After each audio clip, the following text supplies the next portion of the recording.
Welcome to Today's Live. This is CJ Holmes, founder of Homeowners for Justice, and your host for today's show, and producer and director. So when there's issues, sorry, it's all my fault. And it makes me sort of laugh because I'm trying to do all this stuff all at once, including read emails, set up the show. And the fact of the matter is, it's a new week, it's a new day. We're gonna win, I swear to you. We just have to keep pushing, and we have to keep faith, and we have to keep coordinating and combining. And truly, our combined effort will pay off. At least we will know for sure we did everything we could. And that's all we can ask of ourselves and each other. So I want to just give you some quick updates about the scandals. We got to keep up to date, and we got to understand that this is the method. This is the way that we are brainwashed. And so I want to just make sure that we all understand what is going on, that we get links. So many people are sending me so much stuff. It was great because some of it I just cannot keep up with, but I will eventually get there. And we're going to expand our exposure with a national discussion. You trust me. I'm not going to rest until we do this. And so we're going to talk about whistleblowing. We're going to talk about some whistleblowers. We're going to talk about how to do that safely. We're going to also listen a little bit more to Lessig, who talks about how can we get a grip on our government, because obviously we've lost control, particularly at the federal level. How can we get that control back? He's got some ideas, and I'm just going to expose each one of us and keep planting these seeds of ideas. And then, you know, I'm working hard on the national discussion. I'm right now shopping themes for my blog. It will have all the topics. I'm seeking co-authors. We will be having a specific discussion on each and every topic of interest to anyone. It'll all be in one spot. We could all find it. I have unlimited storage for any kind of data. So I'm going to be asking throughout this little presentation today, what do you guys want? What do you want? It's a shopping time. Tell me what you want. Free shopping. And I will produce it for you. I commit to that. I will do everything in my power to produce it for you. So we're in it together, and this is what we're facing. I want you to understand right up front that if there is a bad scandal, something really bad that would cause the globalist agenda to take a hit. Now, let's make sure that you understand what I'm talking about. I'm not talking about Obama taking a hit. I'm not talking about, Bernanke. I'm talking about the agenda, the globalist agenda, because that's what we're actually fighting. We're actually trying to counteract, push back, and build a different agenda away from the globalist, like Ron Paul states, the statist agenda. Statists. That's a word that he's obviously using rather than saying mobster banksters, like you and I would probably say. So nevertheless, here's the point, and this is the key. Have you noticed how many scandals there are? There's just like scandal after scandal. Yes, and guess what they're doing? They're overlaying with unimportant scandals that may throw one person under the bus, but the agenda keeps moving forward. So this is a fascinating article. They talk about, in this case, this article is implying that one of the scandals that could really hurt would be Benghazi. And so we don't want to talk about Benghazi or Fast and Furious. What we want is, how they've tapped the AP phone lines, Associated Press, how they've, done this, that, the other. Oh, gee, now it's the NSA. I believe that these are tactics that deflect the interest of the public. They have figured out that we're on like a 30-second news cycle. And so if there's something really bad, let's overload it with all these other scandals. So you and I have to make sure that we can weave through this massive propaganda and keep focused on the things that are really important. Keep hammering the truly important scandals that could actually shift the globalist agenda. That should be our number one topic, because they don't really want to talk about that. They want us to, be swayed and shoved around like you're a little rowboat in a river, and the current comes up and sweeps you over here as if we're not doing any steering. And for people that are not steering themselves, they'll be shoved over there, and then they'll be shoved over here, and they'll go, I give up. I can't keep track. It's our job to be the rudder for that little boat going around, so that we can keep on track and keep our country focused in our national discussion of the things that are really, really important. And let me tell you, here's the point. It ain't really about Obama. It is, but it isn't. He's just another puppet. He's actually been put in place. He's playing his part. And this is why they're saying, if you read down in here, it talks about, as he's argued in prior articles, here's his point about Snowden. He thinks that Snowden's just a patsy being used. That makes a lot of sense to me. And he talks, he refers to the Watergate myth, or the two rookie newspaper reporters follow up on this with a deep throat. They play right into the game. It's good for them, but it misleads the country. This article, he claims that it was Rockefeller that leaked the information. So the idea is, let's pay attention to who does this leaking. Try to find out. Focus on that, because that will help tell us, is this just another smoke and mirrors? Is this just another cloud? Is it just another magic trick trying to deflect the attention of those that are not aware of what's going on? And so this is what he's saying. Okay, guys, we're in the war room. We've got Benghazi. This is a really bad one. Obama's exposed. So what do we do? So let's hit him hard with all these other scandals. And of course, what we've got here now is a poll just today released. The CNN, the majority doesn't trust Obama. The approval rating suffers a severe drop. Okay, we need to take that in line with what we know is happening. Are they going to throw Obama under the bus because he's just getting not good enough? Who are they going to put in place? Let's try to play chess. Let's try to think what's coming down the pike. This is why I'm putting these articles out there for everyone, so that and the links, so you can actually mull over after the show. Okay, what is the point? Where are we headed? You got ideas? Send them to me. You know that they're going to come out on the show and also in the national discussion. I must get this article in this comment, because this all ties in. The fact is, you've got Lord Monckton. He's a key person over in England, talking about Sheriff Joe Arpaio and his investigator, Mike Zullo, who actually, and investigating Obama's birth certificate. All right, it's fraud, it's forgery. In fact, you've got down here in the article, you said Mike Zullo's investigation has now continued for 2 years. He's amassed many thousands of pages of evidence. His draft investigation report is already more than 300 pages, and there's some more explosive evidence that has not yet been disclosed. But even his staff says that he's been doing this 20 years, looking at forgery and fraud and document verification. And he says this is the most obvious forgery he's seen in his 20 years. In other words, he didn't even try very hard, and they didn't hire anybody very good. They just sort of slapped something together to say Obama's, a citizen of this country. So this is a key story.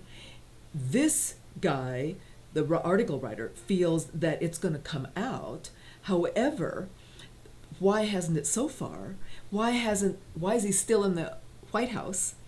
And part of this, now he's writing this part, and I'm reading it. Part of the answer lies in the terrified reluctance of even Fox News to cover the story properly. Fox calls itself fair, balanced, and unafraid. And he claims it is afraid, that it's a very afraid. Now, listen to this. Does this sound familiar to you? Because I know that you and I and others have been thinking about or doing this thing. A concerned citizen sent every congressman, every senator, every state governor and attorney general, every member of Obama's cabinet, every member of the Democratic and Republican national committees, and every member of the Supreme Court a copy of my own briefing paper summarizing the evidence for forgery of Obama's birth certificate. Fewer than half a dozen replies were received. There are a lot of Freddie cats in your governing class. I asked one congressman why he had done nothing about the forgery, and he replied, "It is unquestionably a forgery. We all know that." But you, with your experience of what the left will do to the reputations of those who challenge it, know that if any of us were to raise this issue, we would be subjected to the same hatred, vilification, organized reputational damage that you've had to endure because you challenged them on climate change. He added, scientifically and economically, your challenge was correct. Climate change is a hoax. But they didn't care about that. They did their level best to trash your reputation anyway. You and I can read into that. Well, it's the globalist agenda, because they've got to have the climate change. They've got to have these rules and regulations so that they can gain control of the planet they want. They want to control all of us. So they're trying to gain control of countries. They've already gained control of the weaker countries. We've talked about that before. They're trying to gain control of Europe, United States, the planet. So they're going to trash your reputation. They're going to do whatever it takes. Anybody gets in their way, they're going to trash them. And he says, I value my reputation, and I dare not take the risk of having it destroyed. It would ruin my job, my career, my family. This is the cost of being a whistleblower.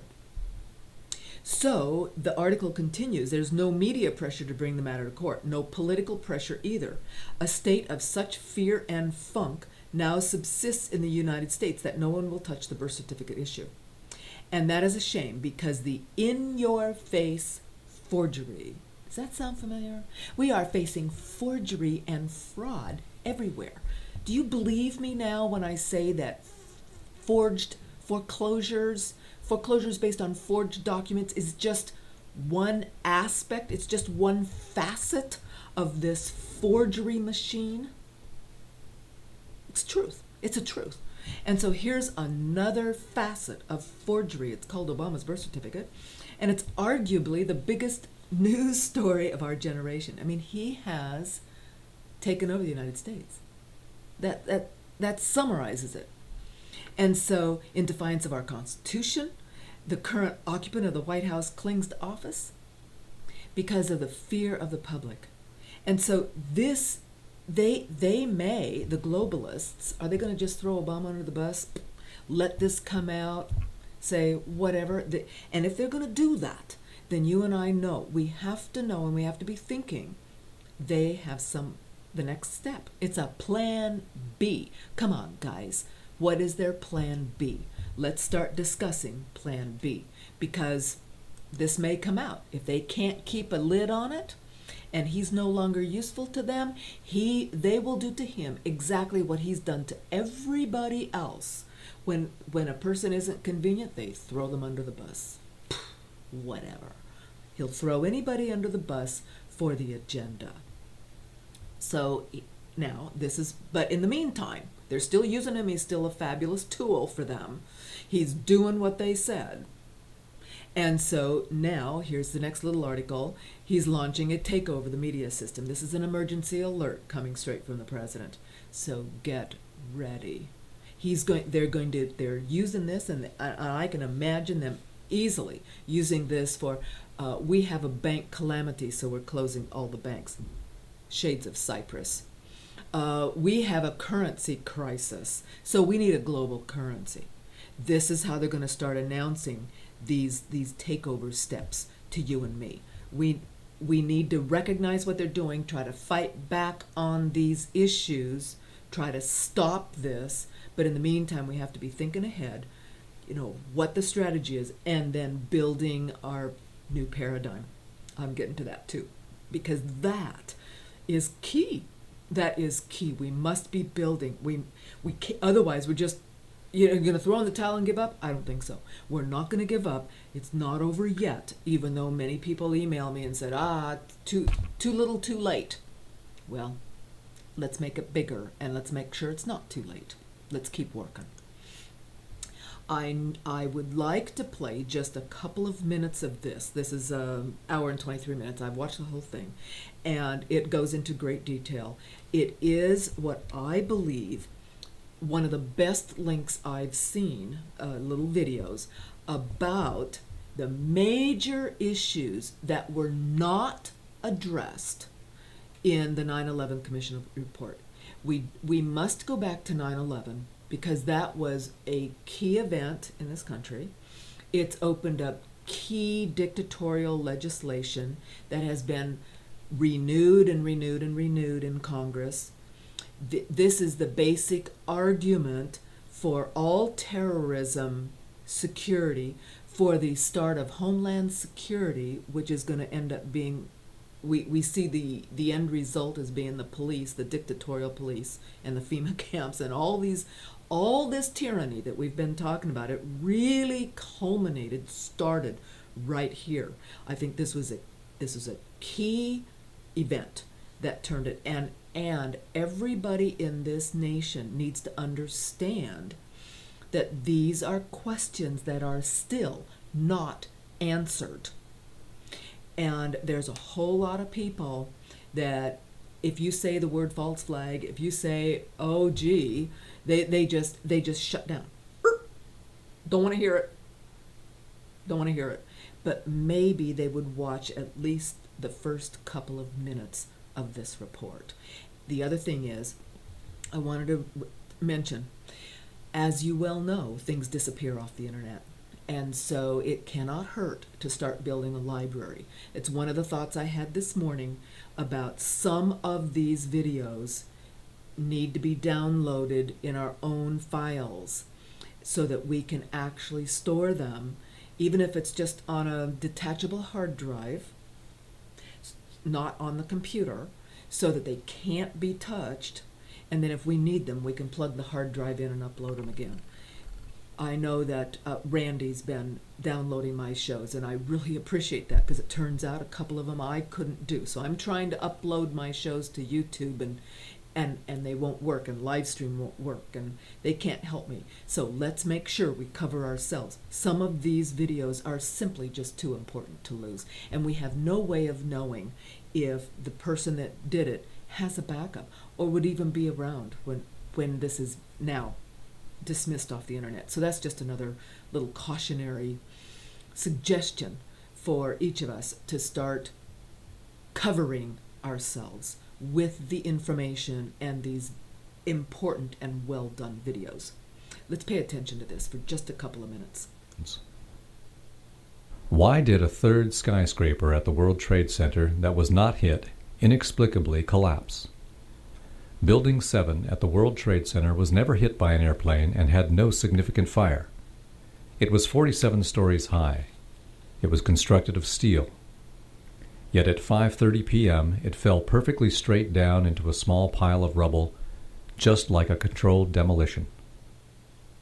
Why did the Federal Emergency Management Agency lament that the specifics of the fires in World Trade Center 7 and how they caused the building to collapse remain unknown?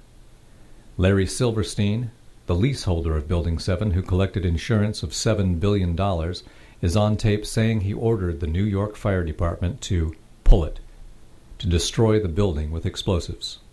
In October of 2001, Scientific American told us that they just don't build them as tough as the World Trade Center.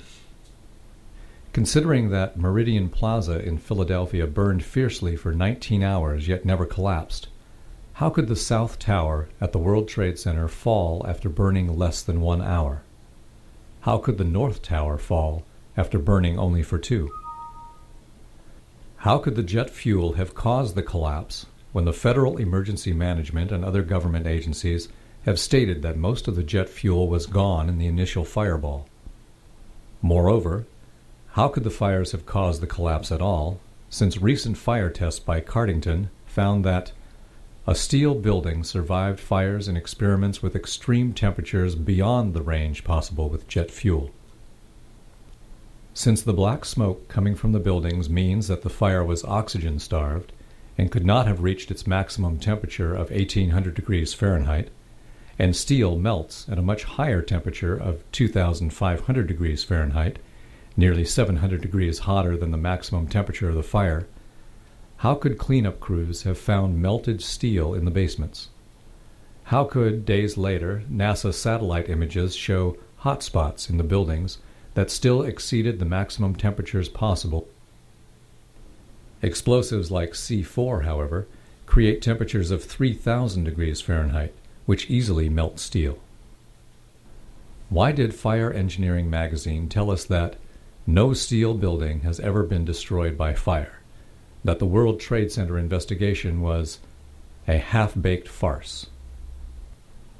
Why was all of the important evidence illegally destroyed, some before the investigation began?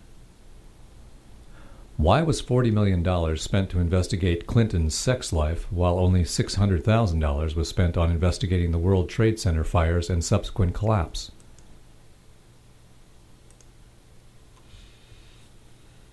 There you go. These are fabulous questions, and they were never answered. There is no answer for them. This goes into details about the evidence of the rubble. And I believe that thinking aware adults would probably respond to some of these questions and this link. Here is exactly what false flags are, and they originated, I want you to understand that these false flag proposals originated within the United States government in 1962, but were rejected by Kennedy administration. The proposals called for the Central Intelligence Agency, the CIA, or other operatives to commit perceived acts of terrorism in U.S. cities and elsewhere, and then blame them on some other country. Art of war.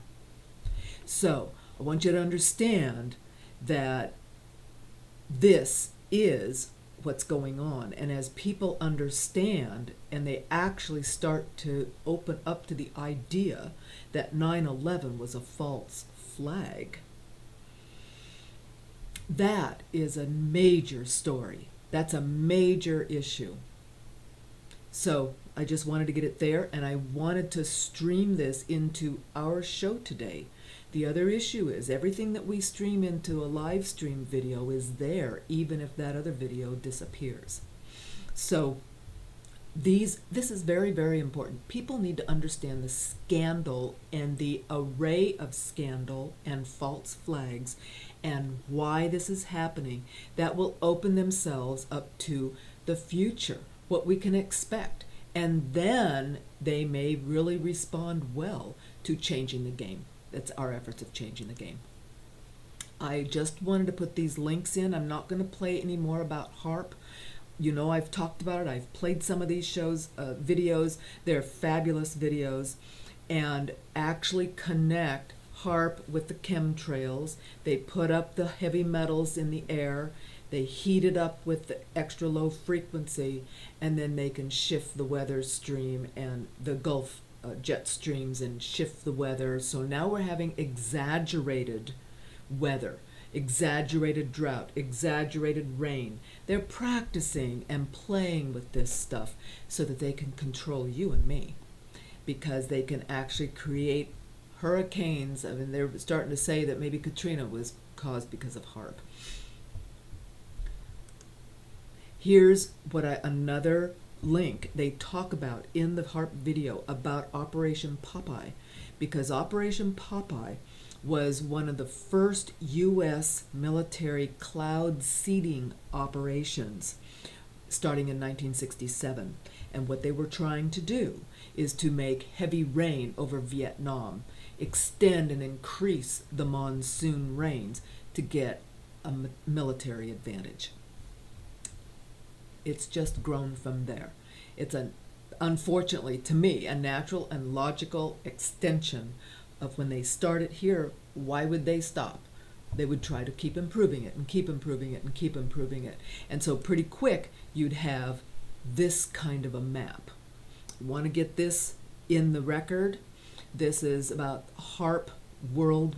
These are the HARP installations that at least at this point people know about and have linked. Look at these. There's 18 of them, and I am positive that there's far more HARP installations than what are documented right here. This, if you are interested in this and can find other, sources of and documentation of where other HARP sites might be, build on this map. That's all I can say. Anybody and everybody that has a special interest in any or every topic that we talk about, let's start doing the research, the heavy lifting to expand and build on this information. This is how they manipulate the planet weather, and this is how they're having earthquakes. This is, if you watch those little HARP videos from before, and if not, just watch them. I just linked them for you. Watch them. They literally, the extra low frequency will, shift the cause unstable areas to shift, which causes an earthquake. Now, here's another little issue. I just had to put this out there. There's water, glyphosate in the California water. It exceeds 1,000 times than in our drinking water than what is needed. And of course, they're finding that breast cancer cell proliferation is accelerated by this glyphosate. So it occurs to me again for us to start getting meters that we can read this information in the water if it's possible. How do we tell? I want to know. I now want to know in my water when I open the tap, and I don't want to have to try to call the municipal water company here in Sonoma County. Who knows if they are going to tell the truth? So we need to test it ourselves. We're all in this situation where pretty much we're starting to not trust anything we're told, and that's good and bad. We don't need to be paranoid. We just need to be cautious and rational and protecting ourselves as we can. Now, I wanted to talk specifically a few minutes about foreclosures, about the devastation that this has caused, the valuation of the property declining, the pushing the people out, leaving these homes to rot, where we already know that they're being, in many places, they're being mowed down. I mean, we're actually losing parts of our cities because of this devastation. And now Detroit is actually looking at filing bankruptcy. It's all about the money. Never, ever, ever forget. It's about the money. If Detroit was willing to consider the solutions that we've got, and that's one of our goals, is to start writing and having a national discussion about these solutions that make such sense that everybody can read them and go, well, why aren't we doing that? Then you don't have to go out and sell it. It's a discussion, and people read and start to understand about it. And here's the point. I just wanted to point out that they have 70,000 abandoned buildings in Detroit. Okay, it's ruining them. This is what the rest of our country is going to look like. This is just a precursor. They used to be one of the best, highest paid, lucrative cities, and now it's just been destroyed. And we need to stop this. It's bad enough that we're losing cities like Detroit. We need to stop this from being nationwide. It started with the valuation, the monies, the toxic loans, the devastation and foreclosure, the ruination, the breaking of the economy. And that's why everything we do to build a new paradigm has to address each of these issues. So we can use this as a guide to what we need to be talking about and solving. What problems need solving so that this doesn't happen, so that Detroit can come back to life. It's not over yet. We can help them and each of our cities to come back to life. Now, as you know, if you've been watching, and on the links, it's on the links. I've updated, in fact, the searchable library of all of the shows and links up to last Friday. And we have there the affidavit of lying, how the B of A workers had to lie to keep their jobs. They had to lie to the homeowners, lie to them about everything, and force them into foreclosure so they could get their bonuses and keep their jobs. And I wasn't the only one screaming and hollering about it just being, they ruined a whole person and family by defrauding them for $50. They pushed 10 people into foreclosures. Instead of a loan modification, they would get a $500 bonus. This is truly insult to injury. Nevertheless, and it's if the economy wasn't so broken, I swear these people wouldn't have done it. They'd have walked away. But when people are desperate for jobs, this is what happens. And this is truly an outrage, and it must be fixed legally and with restitution. But now you've got one whistleblower, so now you've got 6 others have now come out and alleged that the bank deliberately denied eligible homeowners loan mods, lied to them about the status of their mortgage payments and documents. Yes, it's the same thing as in the affidavit. So here's another link that we can send out to all of our public contacts, all of the elected officials. Look, we've been telling you it's forgery, and fraud. And so here you go. This is exactly what is going on. It's just another picture of the tremendous injustice being perpetrated on the individuals, crushing the individual people in this country. And eventually, it's just like you stomp on enough ants, eventually you don't have an anthill left, right? They hit the anthill and all the ants run out, and so now they're just stomping on them individually. That's why I say one by one, they crush us. One by one, it's over. We have to, combine back together, try to rescue whichever people have lost their homes into the battle to get the homes back. Remember, there's millions of vacant homes sitting on the balance sheets, on the inventory, the REO inventory of the banks, Fannie and Freddie. Let's go get them. Let's go get those homes back. That's a solution. Let's take those homes back, and for all the people that lost a home, let's make sure they get some money and they at least get a house. It may not be the house they lost, but that is one of my ideas of justice and restitution for everyone that's been cheated and defrauded out of their home. Definitely they should get treble damages anyway, at least for the down payments that they had put into that house. They get their money back and the house. That would be fair restitution, in my opinion, as best as we can. Others have said, and I will address this. This is part of the reason we need a national discussion about the blog, because others are saying, and this is true, that when the bank forecloses, the title is clouded. Well, duh. They have now clouded millions and millions, tens of millions of homes, because every time they used a MERS deed of trust, they clouded the title, is the end result. So how are we going to deal with that? You can't just... The comment was made by this one thing I'm thinking about, this person that wrote me, that the title insurance, you can't get title insurance anymore because the title is clouded. And the answer is, of course you get title insurance. Are you kidding? The title companies are the bootlickers of the, statists, and they will insure title, the end.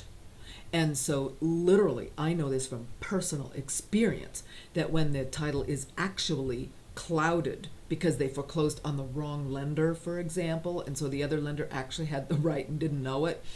And so that is a true, obvious cloud. It had nothing to do with MERS. They just screwed it up.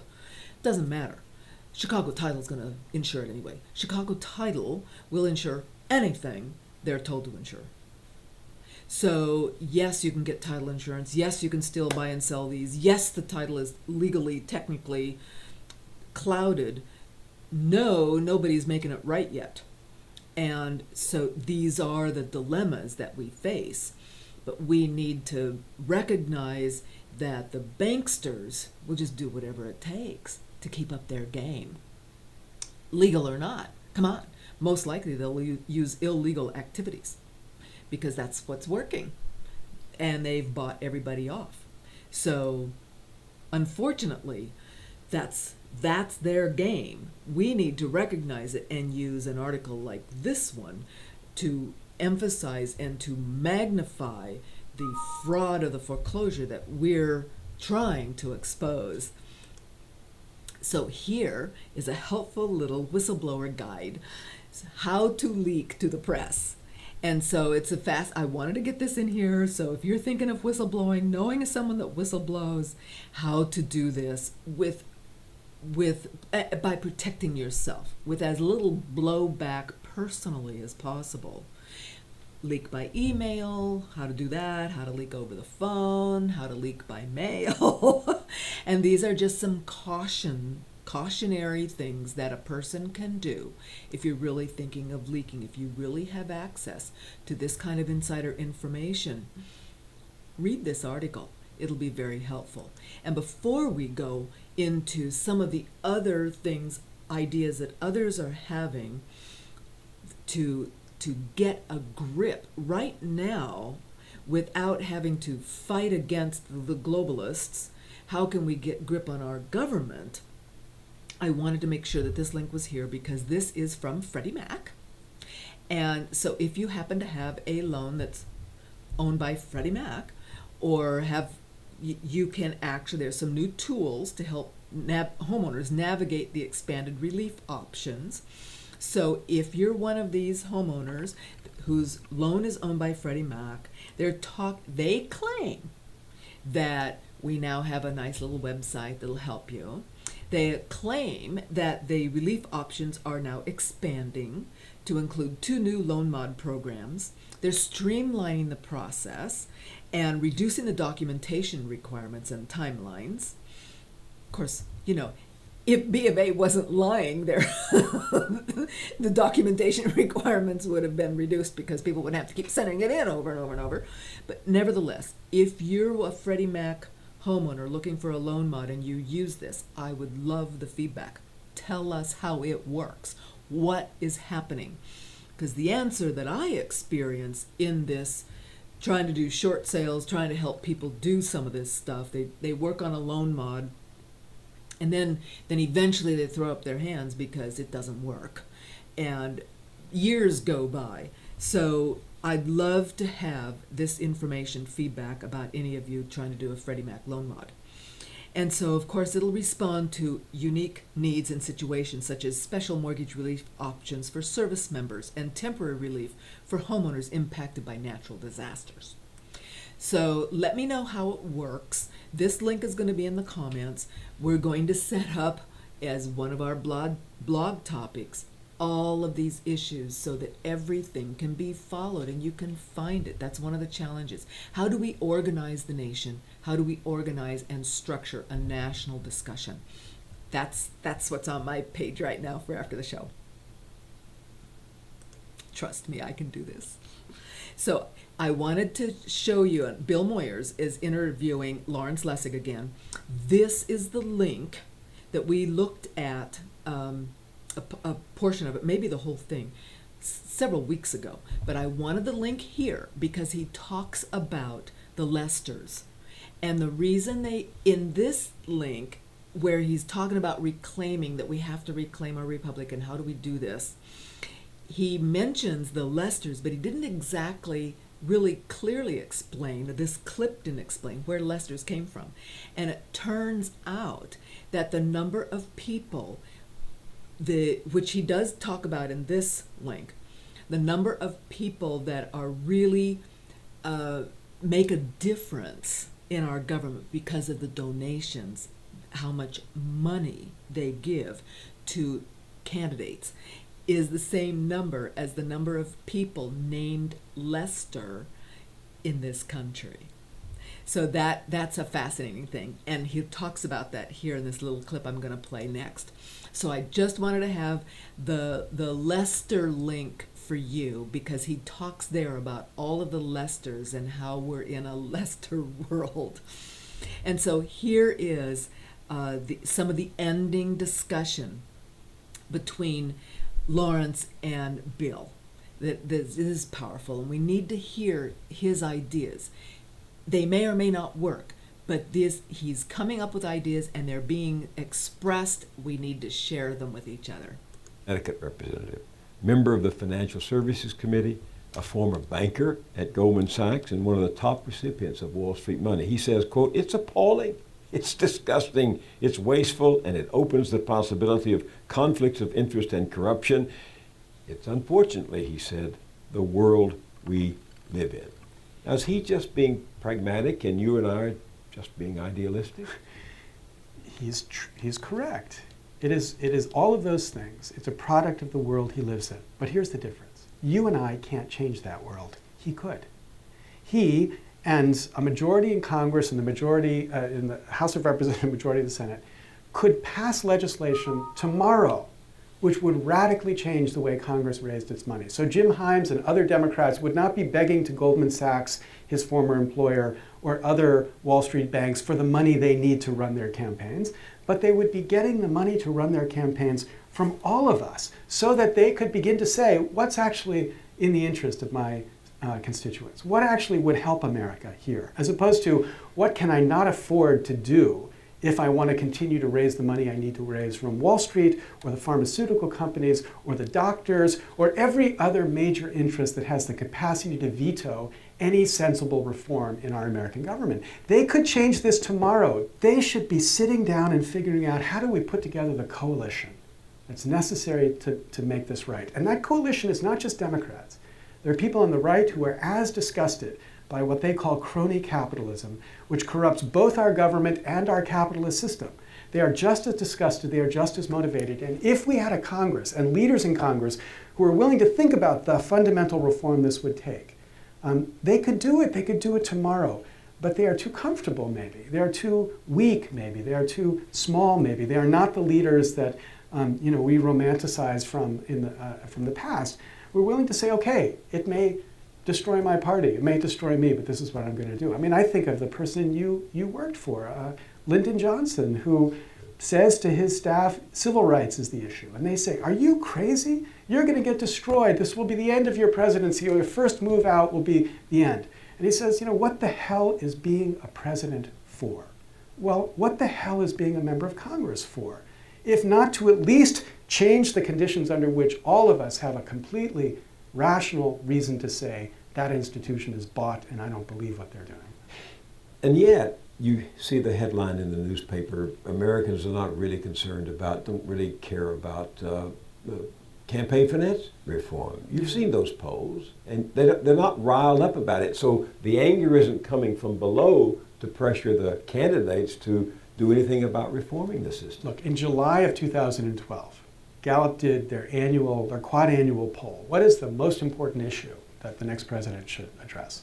Number 2 on that list, second only to jobs, was, quote, corruption in Washington. Now, by corruption, people were not thinking of Rod Blagojevich or Randy Duke Cunningham, because those issues were nowhere in the press. That's mimicking human nature. That's right. They were thinking about the issue that was in their newspapers every single day.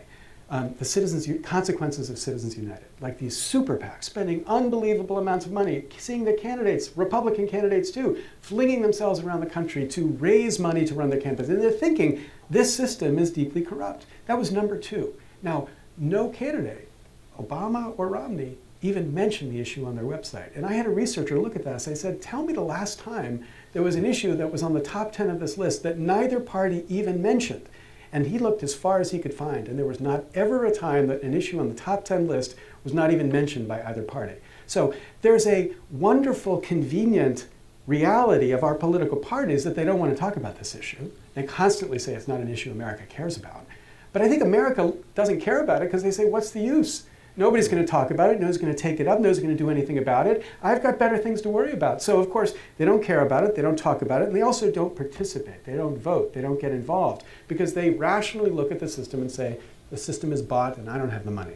You have been putting forward a great big idea, that you think might make a significant difference in this and radically change the system. It's called the money bomb. Right. The money bomb is a mechanism for creating the political power that we need to force this change. The change is not such a huge change relative to what other states, even what New York is thinking about right now, just changing the way you fund elections. But the money bomb is, let's figure out how much it would cost in the next 2 election cycles to win enough seats in the United States Congress to guarantee we get this change.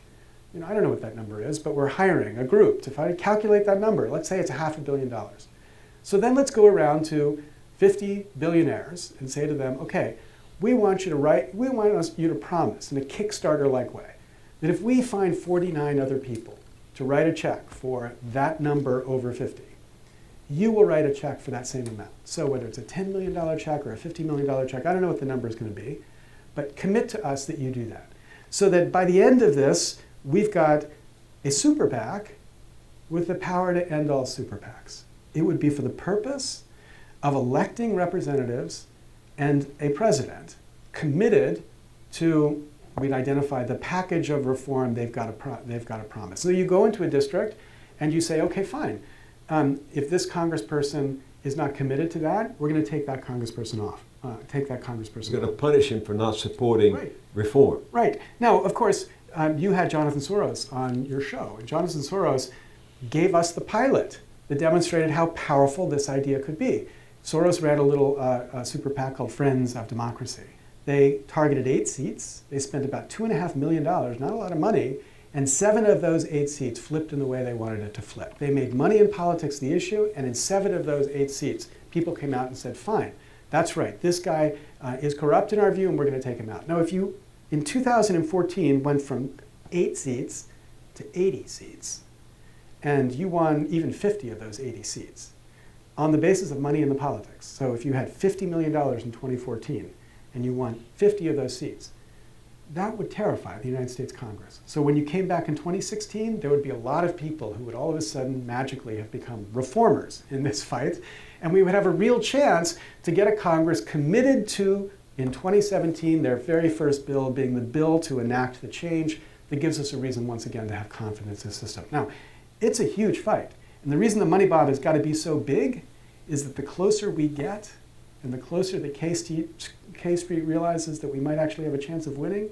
they're going to create all sorts of pushback. Because if we win, lobbyists don't go away. We need lobbyists. Lobbyists are an important part of our system. But the value of lobbying services gets cut in half, right? Because they are no longer the fundraiser lobbyist. They are just somebody, a policy wonk, giving a good idea about what they want. So, as John Edwards used to say when we used to quote John Edwards, there's all the difference in the world. John Edwards. Yeah, there's all the difference in the world between a lawyer making an argument to a jury and a lawyer handing out $100 bills to the jurors. And our lobbying system doesn't understand that difference. So the purpose of this PAC to end all super PACs would be to go to 20 billionaires, ask them to give $20 to $40 million to put themselves out of business in a way by backing candidates who want to reform the system, including with public funding. Yeah.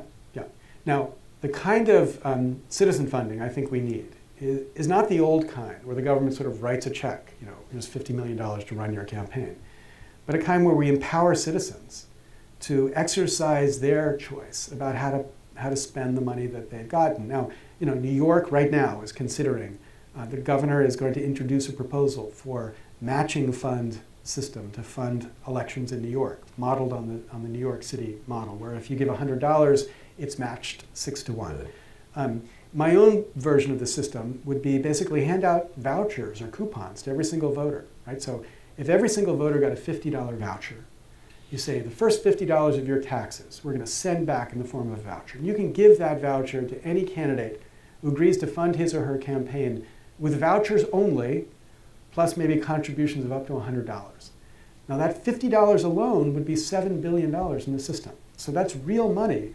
But the point is it would be real money coming from all of us, rather than from the tiniest fraction of the 1%. So it's like the voting system, where all of us have a vote, all of us would have a voucher, and we can begin to produce a Congress which is once again concerned not only to respond to a large number of us in the voting booth, but also to respond to a large number of us in the funding booth. what percentage of Americans are contributing most of the money for the rest of us? Well, if you look at the number of Americans who give the maximum amount to any congressional candidate, that number is at about, in 2010, was at about 140,000 people. So that means 0.05% of America gives the maximum amount to any candidate. And of course, it's that kind of person that the Congress people are calling when they're sitting there with their headsets on dialing for dollars. So what I try to get people to recognize is how tiny that number is. And it turns out that's the same number of people who happen to be named Lester, right? So it's basically, we've created Lester land, where Lesters are the people the Congress people call to fund their campaigns, and then they turn around to the rest of us and they try to get us to vote for them. But in the process of talking to the Lesters to fund their campaigns, the Lesters have their influence. And it changes the agenda and what's on the table for Congress to even consider long before we get to vote. You're a good lawyer. What's the best argument against your reform? Well, there's a lot of arguments about unintended consequences. I get that there are risks. But the question isn't what's the risk-free thing we can do. The question is, what is the thing that minimizes the probability that we are going to face catastrophic consequences from failing to address the issues we all know we need to address? The tax code, the climate change, having a healthcare system that actually cures people, financial reform on Wall Street, which we have not really begun at all. I mean, these are all important issues that if we can't address, our nation is sunk.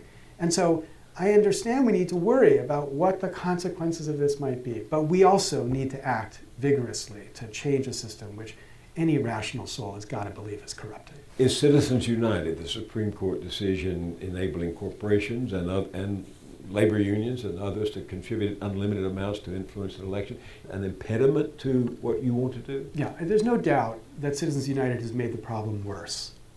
But what I fear is that we focus too much on Citizens United. Look, that was the biggest gift this movement has ever received. The Supreme Court gave us a gift. Citizens United has motivated millions of people to care about this issue who 2-3 years ago never would have even thought about the issue. Okay, so that's great.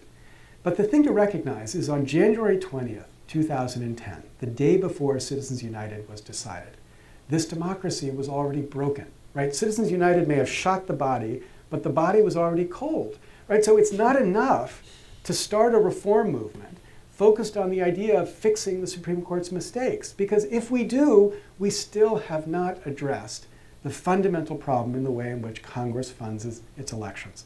So of course, I hope the Supreme Court fixes its mistake. I actually believe within the next 10 years that issue will take care of itself.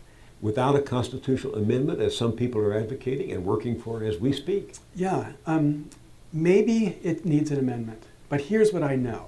Before we will ever have the votes necessary to pass an amendment out of Congress, we have got to produce a Congress that's elected with clean money.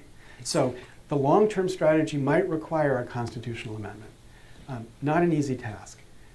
But the short-term strategy has got to be to change the way we fund elections. And that doesn't require a constitutional amendment, so that we can begin to fill Congress with people who are committed to the right sense of reform. They have the power to change the system.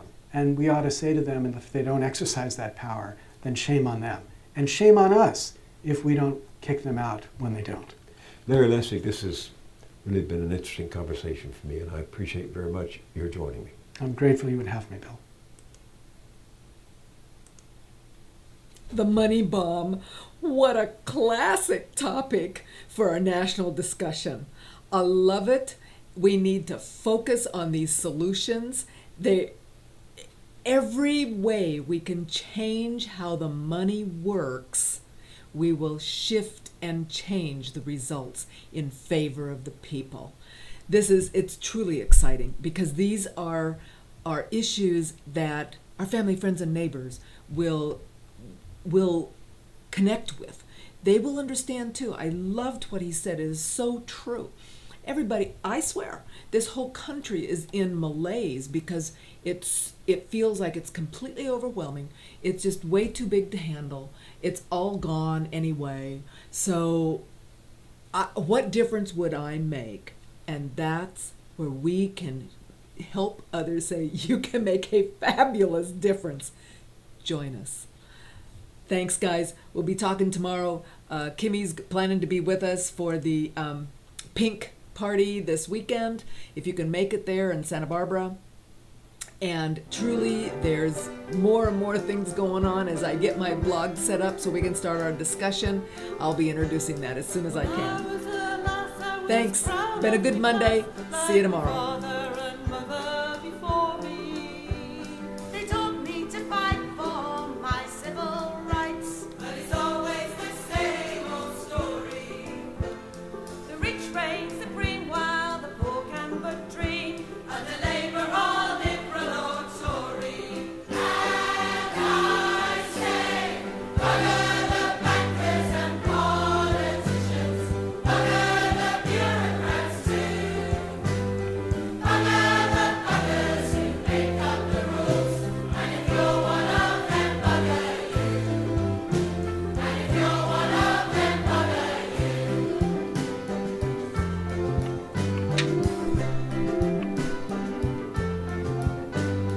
System is bent and the money's all spent.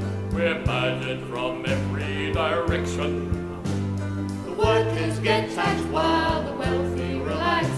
With nary a moment's reflection. Where there's grass, there's muck. And they don't give an arse, 'cause they're programmed against insurrection. And I say, bugger the bankers and politicians. Bugger the bureaucrats too. Bugger the buggers who make up the rules. And if you're one of them, bugger you. And if you're one of them, bugger you.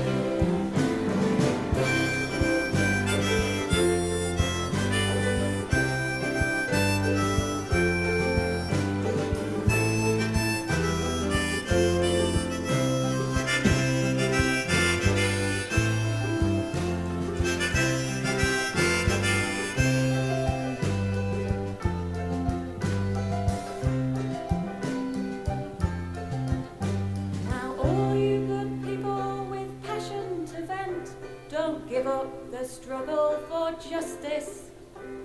But I've done my time on the protesters' line, and these days I show my dissent.